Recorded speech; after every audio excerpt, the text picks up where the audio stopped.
ঈদের কিছু কাজ এখন থেকে গুছানো শুরু করে দিছি, যেহেতু এবার প্রথমবারের মতো আমার বাসায় ঈদ করা হবে। এর আগে দেখা গেছে আমি বাবার বাড়ি বা শ্বশুর বাড়ি ২ জায়গায় ঈদ করছি। প্রথমবারের মতো আমি আমার নিজের বাসায় ঈদ করব।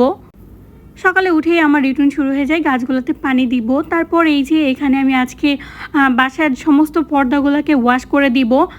কারণ আমি আমার আম্মুকে দেখতাম ঈদে যখনই ঈদ আসতো তখন বাসাটাকে একদম ডিপ ক্লিন করতো।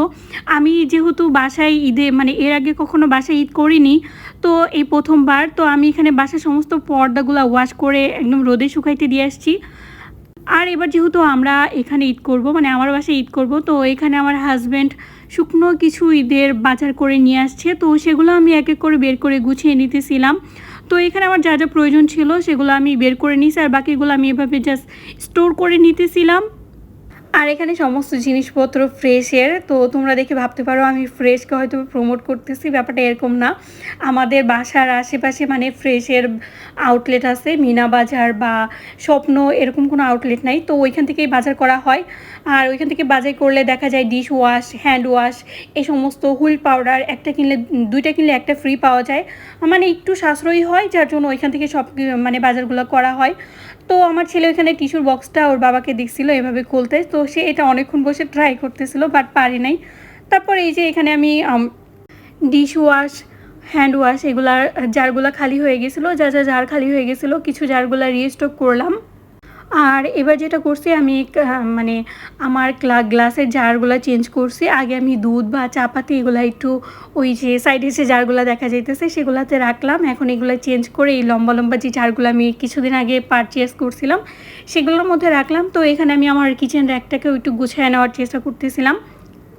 আমার আগে মনে হতো যে রোজার মাসে হয়তো বা সেরকম কাজকর্ম থাকে না, কিন্তু এখন দেখতেছি টুকটাক অনেক কাজকর্ম থাকে।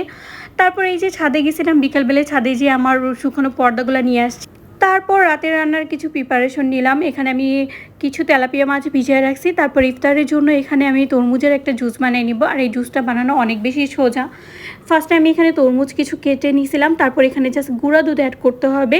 তোমরা চাইলে এখানে চিনি অ্যাড করতে পারো, বাট আমি একটু চিনিটা অ্যাভয়েড করতে মানে চাচ্ছিলাম আর কি। তারপর একটু পানি দিয়ে এটাকে জাস্ট ব্লেন্ড করে নিবা।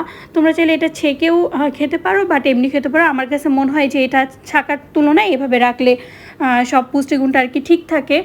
আর সেদিন আমি আর আমার ছেলেই মানে ইফতার করব। আমার ছেলে যেহেতু রোজা রাখে না, রোজা আমি মানে আমি নিজে রাখি, তো আমার আজকে কেন জানি স্পাইসি টাইপের কিছু খেতে ইচ্ছে করতেছিল। তো আমি ভাবলাম যে একটু ঝটপট নুডলস আর পাস্তা রান্না করে ফেলি। তো এই যে এখানে আমি একটু নুডলস পাস্তা রান্না করতেছিলাম। আর এখানে আমি একটা রুচি যে চিলি সসটা আছে ঝাল ঝাল, এই সসটা অনেক ঝাল, এটা দিয়ে জাস্ট একটু নুডলস পাস্তা রান্না করলাম। আমার ইচ্ছা ছিল আর একটু বেশি ঝাল দেওয়ার, কিন্তু আমার ছেলে যেহেতু খাবে, যার জন্য আমি ঝালের পরিমাণটা একদম কম দিয়ে এটা ঝটপট রান্না করে নিছি। তারপর এই যে টেবিলটাকে এখানে ডেকোরেশন করে নিলাম। আর ইদানিং আমার বাসায় মাছির পরিমাণ এত, আমাদের এদিকের প্রত্যেকটা বাসায় মানে মাছির অভাব নাই। এগুলো যে কীভাবে দূর করব কেউ যদি জানো তাহলে আমাকে একটু প্লিজ কমেন্ট করে জানাও। তারপরে এই যে এখানে আমি আমাদের মা ছেলে যেহেতু আমরা আজকে বাসায়, তো আমাদের আজকে ইফতারটা একদমই সিম্পল ছিল। এখানে আমি তরমুজের জুস বানিয়ে নিয়েছিলাম, প্লাস তরমুজ কেটে নিয়েছিলাম, আর একটু নুডলস পাস্তা, খেজুর, এই ব্যাস এই সিম্পল খাবার দাবার দিয়ে আজকে আমরা মা ছেলে ইফতার করব। তো আমার ছেলে এখানে নিজের খাবার আগেই শুরু করছে, আর আমি ইফতার নিয়ে অনেকক্ষণ অপেক্ষা করতে বেশ পছন্দ করি। আর আজকের এই ভিডিওটা তোমরা কে কোথা থেকে দেখছো কমেন্ট করে কিন্তু অবশ্যই জানাইও।